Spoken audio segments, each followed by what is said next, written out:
आवाज बहुजनांचा न्यूजच्या माध्यमातून एक महत्त्वाचा प्रश्न मी तुम्हाला आज विचारणार आहे। रामलल्लांचं मंदिर अयोध्येमध्ये पूर्ण झालं, आता यापुढे काय? देशामध्ये बेरोजगारी खूप आहे, त्याकडे तुम्ही कसं बघता?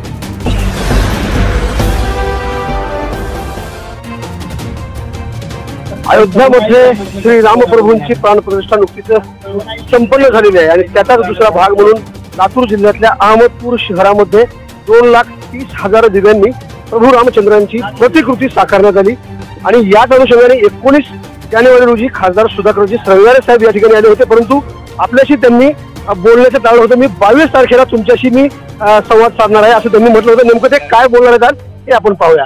काय आज काय वाटतं तुम्हाला नेमकं की 2,30,000 दिव्यांनी तुम्ही ही प्रतिकृती साकारली आहे आणि अयोध्येमध्ये मोठा सोहळा संपन्न झालेला आहे? बिलकुल, सगळ्याला आपल्याला भारतीय भाषांना गर्व वाटला पाहिजे। आज जे 500 वर्षाचा प्रश्न जो पेंडिंग पडलेला होता, आज 500 वर्षाचा पेंडिंग ह्या प्रश्न आम्ही निकाली काढलेला आहे।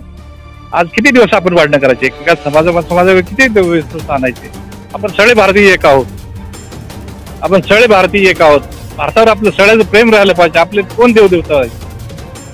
आज ह्या ठिकाणी सगळ्याचा सन्मान ह्या ठिकाणी टाकला। बौद्ध विहार असतील, कुठलेही मंदिर असतील, ह्या ठिकाणी साफसफाई करण्याचं काम आम्ही या ठिकाणी माध्यमातून केलं। त्या ठिकाणी जनजागृती केली।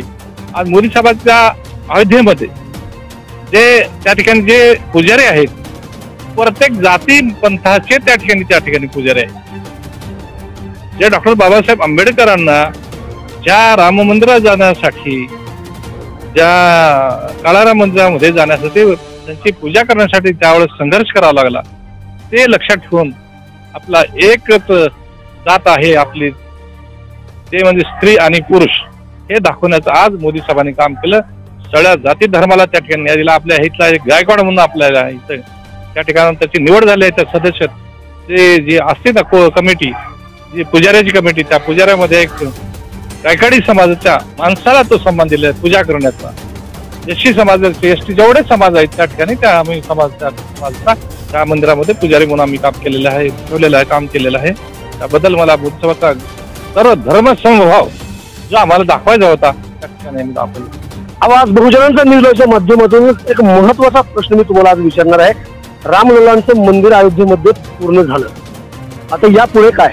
देशामध्ये बेरोजगारी खूप आहे, त्याकडे तुम्ही कसं बघता? बिलकुल, आपलं जे काय मत आहे नक्कीच आम्ही हे लक्षात ठेवून आम्ही देश कसा प्रगती पथावर जाईल, देशाची अर्थव्यवस्था कशी वाढेल त्याकडे आमचं लक्ष आहे। ज्या अगोदर ज्यांनी घरं भरले, ज्या लोकांनी ज्या घरं भरले, आपले स्वतःची घरं भरण्याचं काम केलं या मागच्या 65 वर्षामध्ये, त्या लोकांनी ज्या देशाचा विकास नाही केला, फक्त आपल्या स्वतःचा विकास केला, स्वतःच्या घराचा विकास केला, आपल्या स्वतःच्या पुढच्या पिढीचा 10, 15 पिढीचा जो विकास केला, आम्ही ते सगळं तोडून टाकत आहोत। प्रत्येक माणसाला हाताला काम मिळालं पाहिजे। जो टॅलेंट आहे, 140 कोटी आपली जनता आहे भारताची, 140 कोटी जनतेला रोजगार कसा मिळाला पाहिजे, इथल्या लोकांना इथंच कसं शिक्षण मिळालं पाहिजे, त्यासाठी आम्ही अनेक कारखाने, अनेक या ठिकाणी आत्मनिर्भर भारत हा कसा करायला पाहिजे हे मोदी साहेबांचं लक्ष आहे, विजन आहे। पुढं नक्कीच ह्या माध्यमातून जे टॅलेंट विद्यार्थी आहे, जो चांगला टॅलेंट विद्यार्थी तो नक्कीच त्या ठिकाणी आपलं कौशल्य दाखवणार आहे, नक्कीच त्याला आम्ही चान्स देणार आहोत आणि नक्कीच ह्या ठिकाणची बेरोजगारी आम्ही हातातून काढण्यात आहोत। ताजे आणि महत्त्वाचे अपडेट पाहण्यासाठी पाहत राहा आवाज बहुजनांचा न्यूज करता शिवाजीराव गायकवाड, अहमदपूर, लातूर। पुन्हा भेटणार आहोत पुढील बातमीमध्ये, तोपर्यंत जय हिंद।